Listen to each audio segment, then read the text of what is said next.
today is the first day of December, and so I know a lot of creators do something called Vlogmas here, where they vlog for, I think they do it all the way up until Christmas, I think, or either to the new year. I can't really remember. But I decided I am going to do something that I like to call wellness this year. So I did it last year, and I think last year I did 3 videos a week, and they were all wellness themed or wellness focused for the end of the year. And this year I'm gonna do something similar. And I'm going to film every day this month. I will probably do a few different formats. I'll probably do some live videos like this so that we can do some Q&As. I'll probably also do some voiceover videos.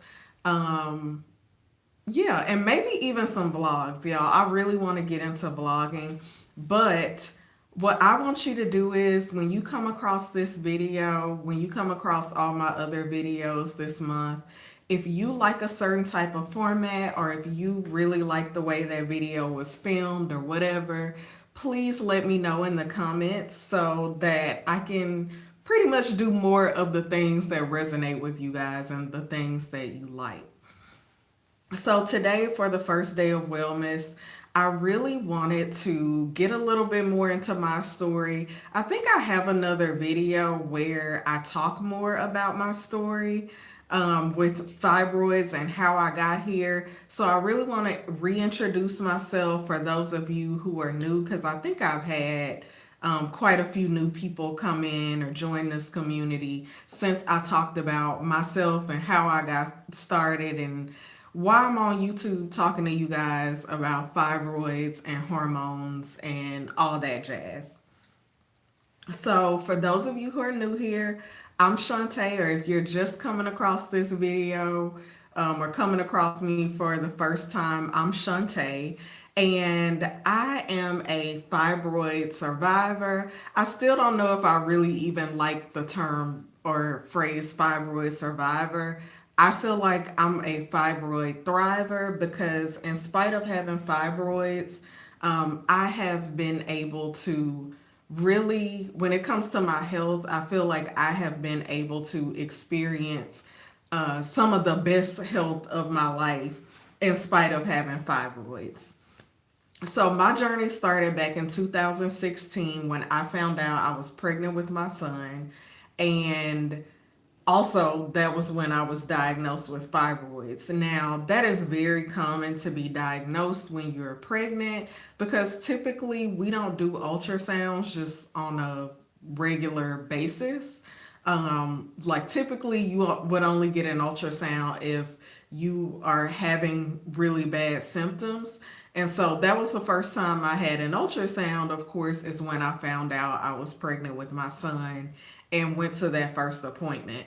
So when I was diagnosed, of course, I was also pregnant. So I really wasn't interested, I guess you could say. Not even not interested. First of all, I didn't really know a lot about fibroids. So I didn't really know or understand like what my next steps would even be. And of course, since I was pregnant, the priority was just getting through a safe pregnancy, which I did. You know, I had a fairly uneventful pregnancy. My labor and delivery is a whole nother story, but maybe I'll share that or share more about that one day, but not today.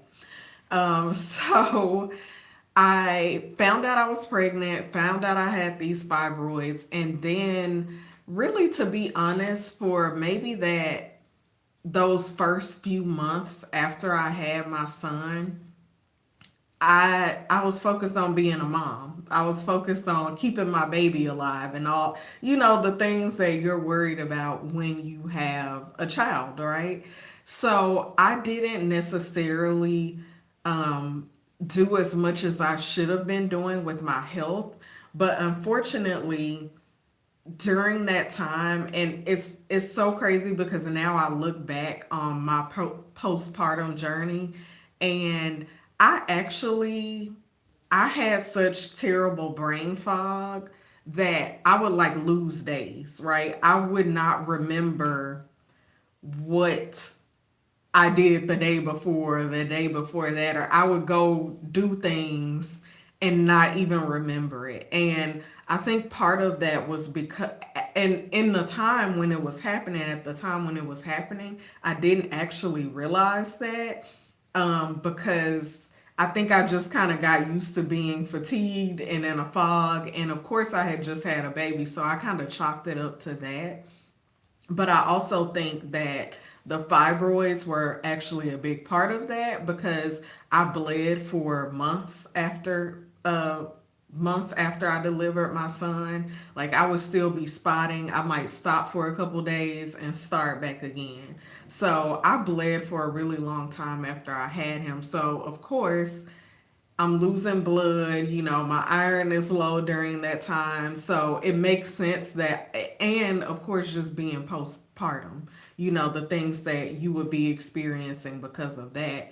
And so at that time, I didn't realize how bad it was until later on when I got better and I was able to look back and reflect on that time. But I really think that some of the fatigue and stuff that I was experiencing, I finally got to a point, maybe a couple months postpartum, where I was like, okay, now I can start dealing with this because I'm still bleeding.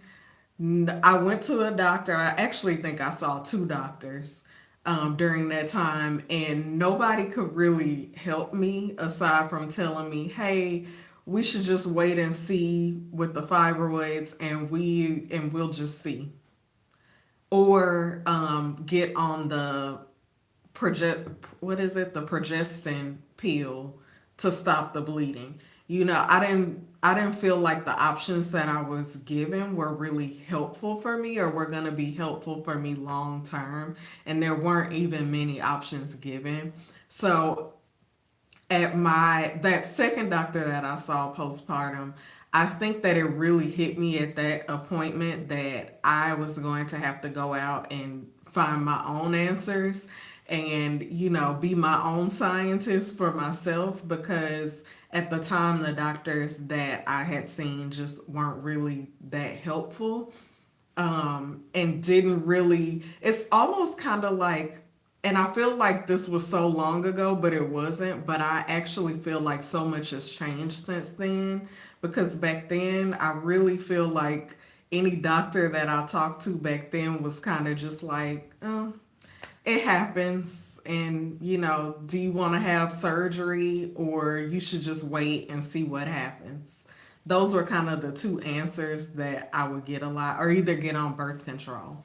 And so, of course, neither of those options resonated with me.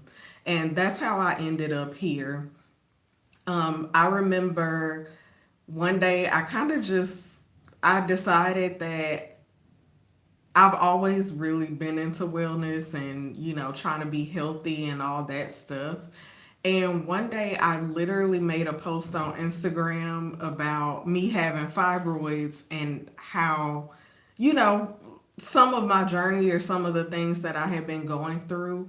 And I was appalled at how many women that I knew personally that commented on that post that had experienced what I had experienced, and I didn't even know about it.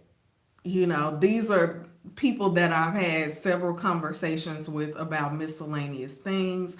I see them at the holidays. Some people that I've had more than just a casual relationship with, they had been on their second, third surgery. They had had hysterectomies. They were facing infertility in part due to fibroids. And so it was just shocking to me that these women were also experiencing what I was experiencing, but none of us had had a conversation about it.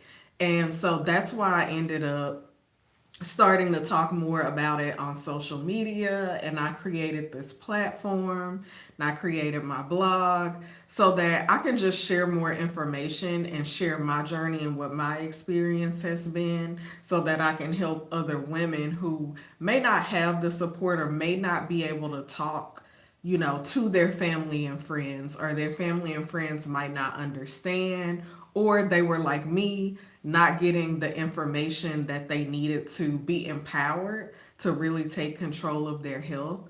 And so that is why I created this platform. And that's why I'm on here yapping about fibroids, yapping about hormone health all the time, because I think through my own journey, initially I was just trying to feel better, but I think that has really changed my life and empowered me in ways that really are actually hard to articulate how much taking control of my health has helped me in so many other areas of my life.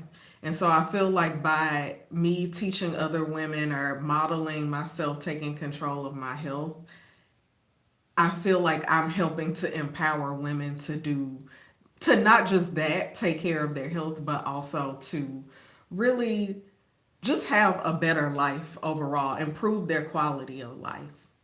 So this month, I'm going to be sharing all the things, routines, rituals, all the things that I do to really hone in on my health, all the things that I really think are important for honing in on your hormone health and improving your hormone health and just improving your health and your energy overall. I'm going to be sharing that all throughout this month. So if you're just coming across this video, make sure you are subscribed so you don't miss all my videos this month. And oh,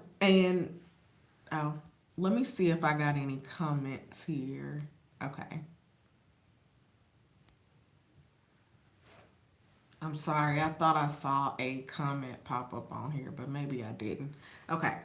But yes, so make sure you're subscribed so you don't miss any of those videos. If you are someone with fibroids, endometriosis, PCOS, all the things. I think that you will find something this month on my channel that will be super helpful for you. So again, hit that subscribe button, like this video too, so that we can reach more people this month, because I want everybody to go into the new year. Even if you're one of those people that's going to wait until the new year, I want to be able to give you everything you need this month to really get things kick started so that you can hit the new year running when it comes to your health. And I will see you guys tomorrow.